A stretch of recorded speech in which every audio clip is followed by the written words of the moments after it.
Break के बाद एक बार फिर से आप सभी का स्वागत है। आगे बढ़ते हैं।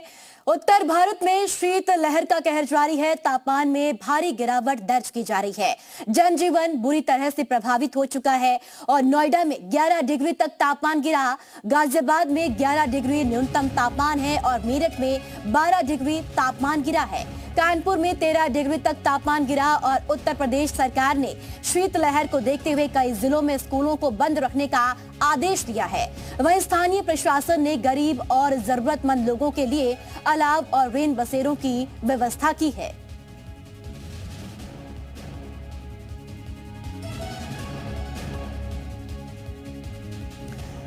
तो तापमान में भारी गिरावट दर्ज की जा रही है। लगातार ठंड में इजाफा हो रहा है। वहीं कोहरे की मार भी लगातार कई जिलों में देखने को मिल रही है। इसके चलते अब जनजीवन भी पूरी तरीके से अस्त व्यस्त हो चुका है, प्रभावित हो चुका है।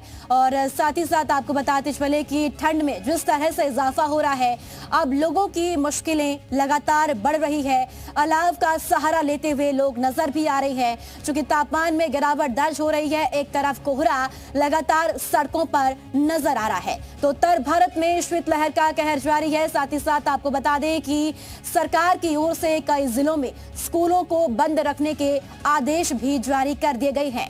नोएडा में 11 डिग्री तक तापमान गिरा है, तो वहीं सूबे में ठंड के लिए अलर्ट भी जारी मौसम विभाग की ओर से जारी कर दिया गया है। तो ठंड में इजाफा हो रहा है और घरों से बाहर निकलने को लोग अब फिलहाल नहीं निकल रहे हैं, घरों में कैद होने को मजबूर है और तापमान में गिरावट दर्ज हो रही है। लोगों की जिंदगी इस वक्त मुहाल हो गई है। आपको बताते चले कि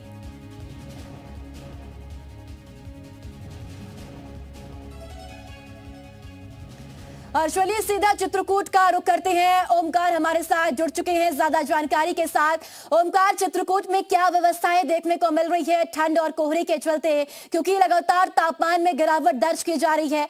ऐसे में लोगों की जो परेशानियां हैं वो और भी ज्यादा बढ़ रही है।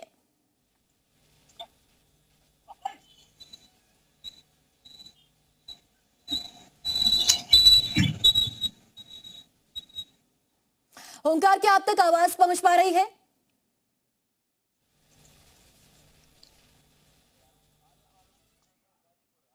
चलिए, ओंकार तक आवाज नहीं पहुंच पा रही है। गाजीपुर से आलोक हमारे साथ जुड़ चुके हैं। आलोक, गाजीपुर की क्या स्थिति देखने को मिल रही है ठंड और कोहरे की वजह से, क्योंकि लगातार तापमान में गिरावट दर्ज की जा रही है। ऐसे में कहीं ना कहीं जो लोगों की परेशानियां हैं वो और भी ज्यादा बढ़ रही है। जी देखिए, गाजीपुर में इस समय अगर तापमान की बात करें तो गाजीपुर में 10 डिग्री तापमान है और निश्चित तौर से ठंड का कहर गाजीपुर में भी देखने को मिलता है। तमाम सड़क हादसे भी हो रहे हैं ठंड की वजह से, कोहरे की वजह से।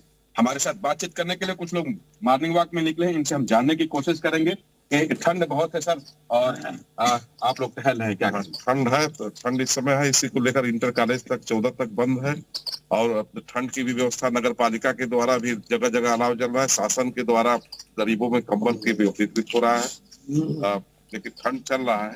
सर देखा जा रहा है कि आप लोग टहल रहे थे, फिर अचानक यहाँ अलाव जल रहा है और आप लोग यहाँ खड़े हुए। हाँ, ठंड भी काफी थी लेकिन हम लोग टहल रहे हैं थोड़ा सा। सर ठंड बहुत प्रचंड है। ठंड तो बहुत प्रचंड है, लेकिन जो योगी जी की जो व्यवस्था इस समय चल रही है महाकुंभ नहाने की, उसकी तैयारी की वजह से आधा ठंड तो हम लोगों का दूर भग गया। आधा जो है गाजीपुर के प्रशासन की व्यवस्था इतनी चाक चौबंद है कि जिले में तमाम गरीब लोगों को कंबल वितरण और जगह जगह हर मोड़ पे। सर जिले में तमाम व्यवस्थाएं बताई जाती है, क्या लगता है इसकी व्यवस्था? नहीं, अभी स्टेशन पे भी हमने देखा तो रैन बसेरा की व्यवस्था भी अच्छी है, अलाव की व्यवस्था भी हम लोग कर रहे हैं, हमको अधिवक्ता है और हमारे कचहरी परिसर में भी नगर पालिका अच्छी व्यवस्था कर रही है। सर ये बता रहे हैं कि अलाव की व्यवस्था बहुत अच्छी है। गाजीपुर में अभी तो हमें बहुत कम लग रहा है, कम से कम 100 मीटर पे आग जलना चाहिए, क्योंकि ऐसी व्यवस्था जहाँ बहुत ज्यादा पड़ रहा है।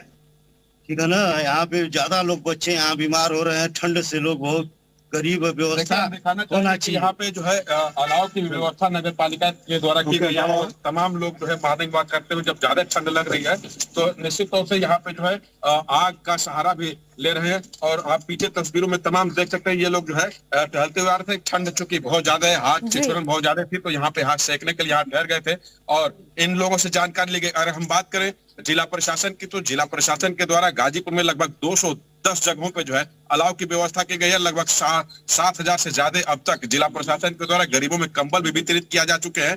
तो और रैन बसेरा की बात करें तो शहर में एक रेलवे स्टेशन पे अस्थायी और नगर पालिका परिक्षेत्र में जो है एक अस्थायी रैन बसेरा की भी व्यवस्था की गई है। और इसके अलावा हर तहसील में जो है एक बिल्कुल आलोक, पूरी तैयारियां जिला प्रशासन ने की है ठंड से बचने के लिए लोगों के लिए। सुनील भी हमारे साथ जुड़ चुके हैं। सुनील, क्या तैयारियां प्रशासन की ओर से की गई है? साथ ही साथ ये भी जरूर बताएं कि तापमान में कितनी गिरावट दर्ज की जा रही है दिन प्रतिदिन।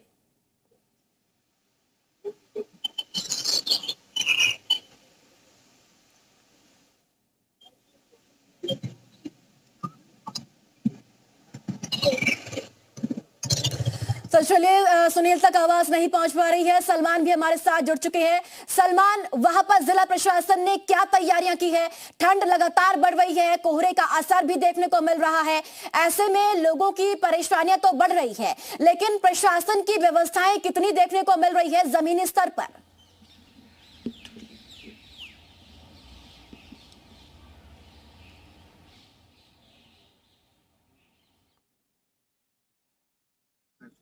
विजिबिलिटी जो है वो करीब 10 मीटर के आसपास थी, लेकिन अभी सुबह जो है सूरज वो निकलना शुरू हुआ है और यहाँ पे लग रहा है कि कुदरत आज कुछ मेहरबान है, इसलिए पूरा बहुत तेजी से छटा है।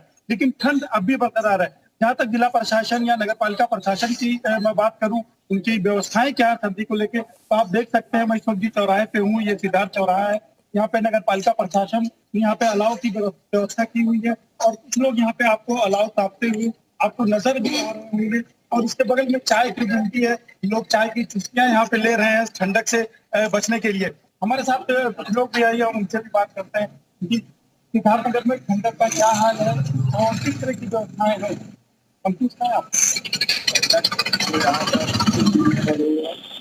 और अलाव की व्यवस्था हर जगह या नगर पालिका की तरफ से हर जगह बहुत सुरक्षित व्यवस्था है। जी बिल्कुल, जैसा कि आप बता रहे थे कि यहाँ पे अलाव की व्यवस्था जिला प्रशासन और नगर पालिका जो प्रशासन है इसकी तरफ से किया गया है। जनपद मुख्यालय की हम बात करें तो करीब 70 जगहों पे यहाँ पे अलाव जलाए जा रहे हैं। इसके अलावा railway station, bus station, district hospital और जो भी जगह हैं जहाँ पे यात्रियों का आना जाना है, वहाँ पे रैन बसेरे की भी व्यवस्था की गई है। वहाँ पे लोग ठंडक से बचने के लिए रात में वहाँ पे लोग स्टे कर रहे हैं। बिल्कुल, आप हमारे साथ बने रहिए। दिल्ली से शिवेंद्र प्रताप भी हमारे साथ जुड़ चुके हैं ज्यादा जानकारी के साथ। शिवेंद्र, दिल्ली की तस्वीरें दिखाइए, हालात बताइए कि वहां पर कोहरे और ठंड की वजह से क्या तस्वीरें देखने को मिल रही है। साथ ही साथ जो तैयारियां हैं ठंड से बचने के लिए, क्या वो जमीनी स्तर पर दिख रही है? देखिए, बिल्कुल पश्चिमी हिमालयी क्षेत्रों में बर्फबारी और दिल्ली एनसीआर समेत उत्तरी मैदानों में बीती शाम हुई हल्की बारिश से दिल्ली एनसीआर में ठंड का सितम लगातार जारी है। सुबह 7:15 का वक्त हो रहा है, आप देखिए अभी तक अंधेरा छाया हुआ है। हालांकि न्यूनतम तापमान की बात करें तो 7.6 डिग्री, जबकि सामान्य जो तापमान है वो दोपहर के वक्त भी 11 से 12 डिग्री है। ऐसे में दिल्ली एनसीआर में ठंड का सितम जारी है। लेकिन बड़ी बात यह है कि सर्दी के साथ साथ दिल्ली एनसीआर के निवासी डबल अटैक का सामना कर रहे हैं। एक तरफ तो कोहरा, ठंड से लोग परेशान हैं, तो वहीं AQI में यानी कि प्रदूषण से दिल्ली वासियों को कोई राहत नहीं मिली है। सुबह का वक्त है, फिर भी दिल्ली में जो पोल्यूशन लेवल है, AQI है, वो 300 के पार चला गया है, जो अति गंभीर श्रेणी में आता है। हालांकि सुबह के वक्त आमतौर पर लोगों को कामकाज के लिए निकलना पड़ता है, चीज़ें होती है, लेकिन अंधेरा अभी भी है। दिल्ली एनसीआर में सुबह के वक्त विजिबिलिटी भी कम है। हालांकि सामान्य तौर पर जो रोज कोहरा हो रहा है उसके अगर उससे कंपेयर करेंगे तो आज दिल्ली एनसीआर में कोहरे की स्थिति बेहतर है। लेकिन सामने देखिए आप, अंधेरा छाया हुआ है, सड़कों पर लोग नहीं है, क्योंकि बीती शाम को हुई बारिश के बाद ठंड और गलन बहुत ज्यादा बढ़ गई है। ऐसे में लोग घरों में दुबक्के बैठे हुए हैं। प्रशासन की बात करें तो स्कूल दिल्ली में 15 जनवरी तक बंद किए गए, विंटर वैकेशन की गई, जबकि तमाम जगह पर अलाव से लेकर और व्यवस्थाएं की गई हैं। तमाम अधिकारी विचरण करते रहते हैं। हालांकि दिल्ली एनसीआर के जिस इलाके में मैं मौजूद हूँ, NDMC का इलाका आता है, यहाँ पर अलग अलग जगह पर शेल्टर होम्स बनाए गए हैं। लोगों को अनाउंसमेंट करके उनको अवेयर किया जा रहा है कि रात के वक्त चूंकि बारिश होती होती रही, बारिश के बाद गलन बढ़ गई, शीतलहर का दौर जारी है। ऐसे में घरों में रहें, एहतियात बरतें और सुबह के वक्त निकलने से, घरों के बाहर बेवजह निकलने से बचना है। बिल्कुल शिवेंद्र, लगातार सरकार की ओर से भी सभी लोगों से अपील की जा रही है, प्रशासन की ओर से भी अपील की जा रही है कि घरों से बेवजह बाहर ना निकले। AQI लेवल भी लगातार बढ़ रहा है। आप हमारे साथ बने रहिए, प्रमेंद्र भी हमारे साथ जुड़ चुके हैं। प्रमेंद्र, क्या तैयारियां प्रशासन की ओर से देखने को मिल रही है जमीनी स्तर पर, और साथ ही साथ ये भी बताएं कि तापमान में कितनी गिरावट दर्ज की गई है पूरे जिले में?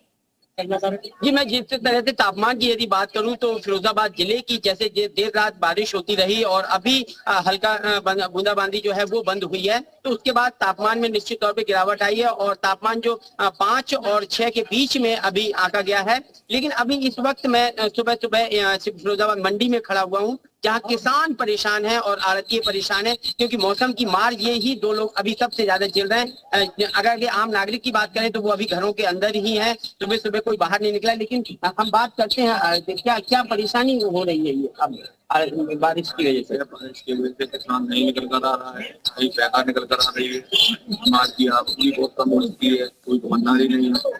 बाबू जी, आप क्या लेके आए हो यहाँ? बंद गोभी लेके आया हूँ सर, लेकिन किसान इतनी मेहनत करता है, इसके बावजूद भी उसे उचित लाभ नहीं मिलता है। हमारी गवर्नमेंट मौसम अब बारिश हुई है, क्या परेशानी हो रही है? परेशानी आने जाने में बहुत दिक्कत है, सब्जी लाने में सड़कें सब खराब पानी से हाथ करते हैं।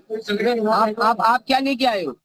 चलिए ठीक है प्रमेंद्र, पूरी तैयारियां प्रशासन ने की है। बहुत शुक्रिया आपका जानकारी के लिए, और आप सभी सहयोगियों का बहुत शुक्रिया जानकारी और तस्वीरें साझा करने के लिए।